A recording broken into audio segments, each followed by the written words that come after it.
বাংলাদেশের পুলিশের ইউনিফর্ম পরা লোককে হিন্দিতে কথা বলতে শোনা গেছে। আয়নাঘর নামে একটা ভীষণ রকমের ভয়ঙ্কর জায়গা পরিচালিত করেছে। আপনারা এই সময় ফেসবুকে একটা পোস্ট দিয়েও দেখেননি স্বৈরাচারের বিরোধী আন্দোলনে কত শক্তি লাগে মনে এবং শরীরে। রাস্তায় শেখ হাসিনা এবং ভারতের সম্মিলিত শক্তির বিরুদ্ধে লড়েছেন, গুলি খেয়েছেন, গুম হয়েছেন, অঙ্গ হারিয়েছেন, চোখ হারিয়েছেন বা মারা গেছেন। মাননীয় উপদেষ্টারা, আপনারা এই সময় ফেসবুকে একটা পোস্ট দিয়েও দেখেননি যে আন্দোলন, স্বৈরাচারের বিরোধী আন্দোলনে কত শক্তি লাগে মনে এবং শরীরে। আপনারা সবাই বসে গেছেন একটা তৈরি আসনের উপরে এবং যা খুশি তাই করছেন, আর আমাদের বলছেন আবেগী। আজকে কিছু স্পর্শকাতর খবর আপনাদের বলি। আমাদের আবেগটা কেন এত বেশি, এটা একটা প্রমাণ দেওয়ার জন্য। আমি মনে করি শেখ হাসিনার যে স্বৈরাচারী সরকার 16 বছরের অধিক কাল বাংলাদেশ শাসন করেছে, সেই সময় ভারতের গুপ্তচর শাখা র আমাদের বাংলাদেশের রন্ধে রন্ধে বসেছিল।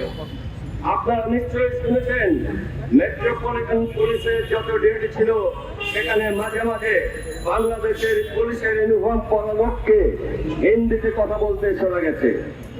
অতি সম্প্রতি যারা গুলি খেয়ে ছাত্ররা আহত আছে বিভিন্ন হাসপাতালে, গতকালও টিভি চ্যানেলে তাদের 2 জনের এরকম বাক্য প্রচারিত হয়েছে যে তাদের উপরে যারা গুলি করছিল এবং গালিগালাজ করছিল তারা সকলে কথা বলছিল হিন্দিতে।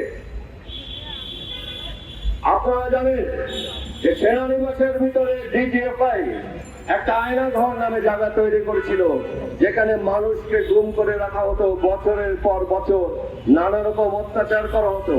এমনকি চাকরিরত সেনাবাহিনীর অফিসারকেও সেখানে ধরে নিয়ে অত্যাচার করা হয়েছে। এবং এই সকল অত্যাচারিত ব্যক্তি যারা প্রাণ নিয়ে ফিরে আসতে পেরেছেন, তারা অনেকেই বলেছেন যে তারা ওখানে বাংলা ব্যতীত আরো অনেক ভাষা শুনেছেন।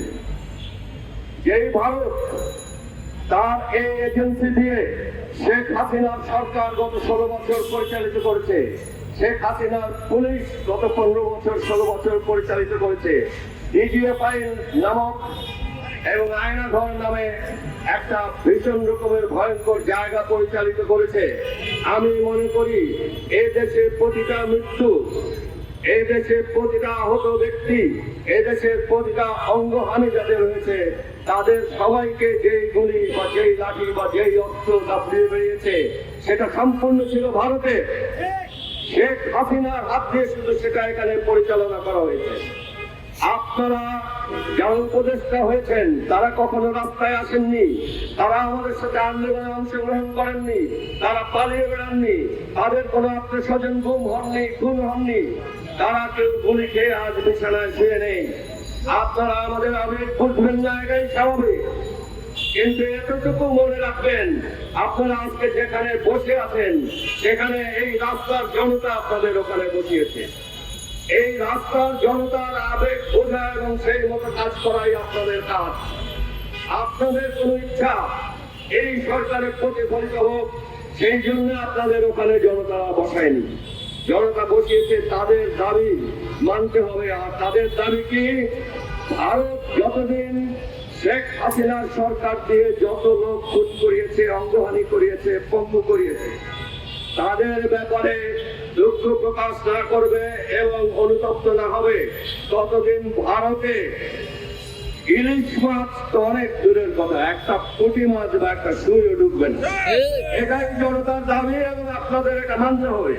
আপনারা জনতার সরকার, এটা আমাদের কোনো আবেদন আপনার কাছে নয়, এটা জনতার হুকুমত, আপনাদেরকে এটা মানতে হবে। যারা এটা মানতে পারবেন না, যারা ভারতের প্রতি প্রেম উঠে উঠছে, তারা দয়া করে বাংলাদেশের এই মজলুম জনগণকে মাফ করে বিদায় নিন।